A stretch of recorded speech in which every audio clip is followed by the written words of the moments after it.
Not bad, not bad. Hello guys, welcome to today's video. Today I'm gonna do a review about my new bike, Fnhon Gust. Alright, let's go.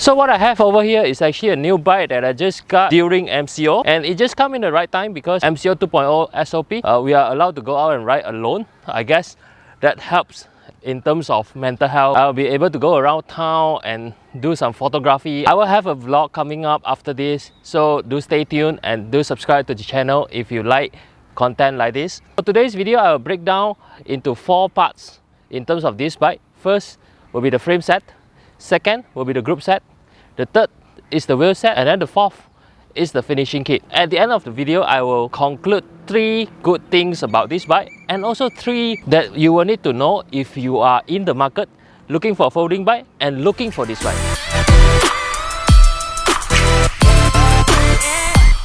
So first thing first, the frame. This is actually a 16-inch wheel folding bike frame. As you can see, it attracts a little bit of eyeball in the market because of the vintage design and also the awesome paintwork. So for those who don't know about Fnhon, they are actually a China brand who used to OEM bike frame for dahon. So in the early days, Fnhon produced a lot of 20-inch frame, which is a copy of dahon. Until some point, they started to do their own in-house R&D. And this frame is actually the first frame they offer to the market by themselves. But since then, they focus a lot more at the smaller wheel, which is at the 14-inch and 16-inch market. And as you can see, there is no seat stay for this frame. There's only chain stay. This is one of the unique selling points for this frame because there is no seat stay. So you get a bit more compliance ride. It's more spongy and springy, and also you have the minimalistic look. Another thing is also the paintwork that applied to this frame. You can see the paintwork is actually done nicely. It does looks a bit different with the usual black paint. Under low light, it just looks like a black frame. But under sunlight, you see the sparkle that give a bit more depth in terms of paintwork. The frame over here that I got is actually the 3rd generation Fnhon Gust. The 1st generation, they launched a champagne gold and also a silver color frame. The 2nd generation, they come up with 4 vintage color, which is blue, green, red and silver. And 3rd generation, they come up with a black and gold.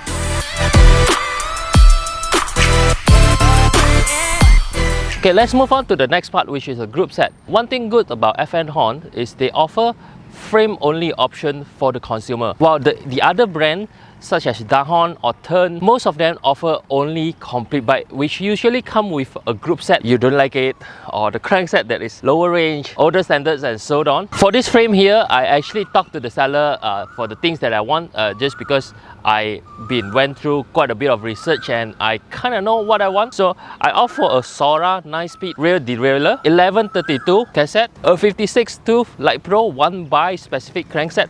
So there is no chain guard over here because it's a 1x specific, but the teeth profile is made to retain the chain. I have Alivio shifter at here because during my build, the Sora shifter was out of stock, and I also have Sora lever and Tektro caliper brake. Another highlight about this bike over here is in Malaysia market, you usually get frame that's come with V brake. For this frame here, it is a caliper brake specific, so I can use caliper brake from road bike, and also it looks much more neater. When you want to use a caliper brake, remember your lever have to have a correct pull ratio. You can't use a V brake lever on a caliper brake. You use something like Shimano Claris or Shimano Sora lever. It comes with 2 pull ratio, so your caliper brake can work properly.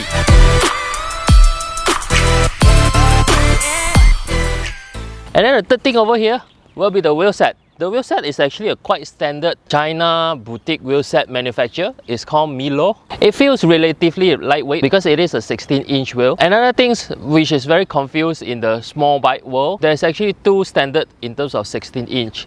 There's 305 and there's 349. 305 commonly used at dahon and also kids bike. 349 back then, it was Brompton specific, and apparently this frame you can fit on a 305 and also 349, and of course I'll opt for 349 because I want the Swabe 1 10-wall tire, which launched a few years back for Brompton Chapter 3, and this makes the bike even more handsome.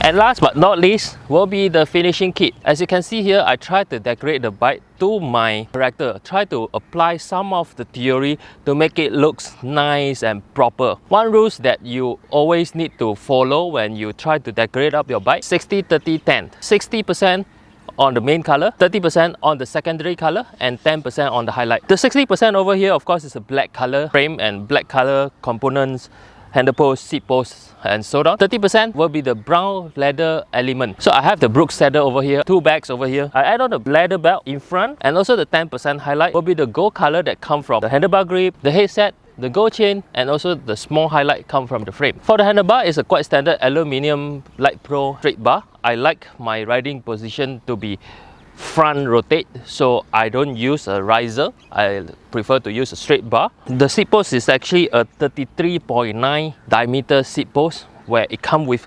600mm length. And also I fitted a epidural front back over here for my casual ride, so that I can put my phone, my wallets and things inside, because I don't wear cycling jersey when I am on this bike. I have my Brighton 750 cycling computer up front to give me the stats, the distance, the time, the weather, temperature, and so on. And of course, I have my moonlight and also blinker at the back when I'm riding at night. And I think that's pretty much about this bike. And now let's go to the conclusion.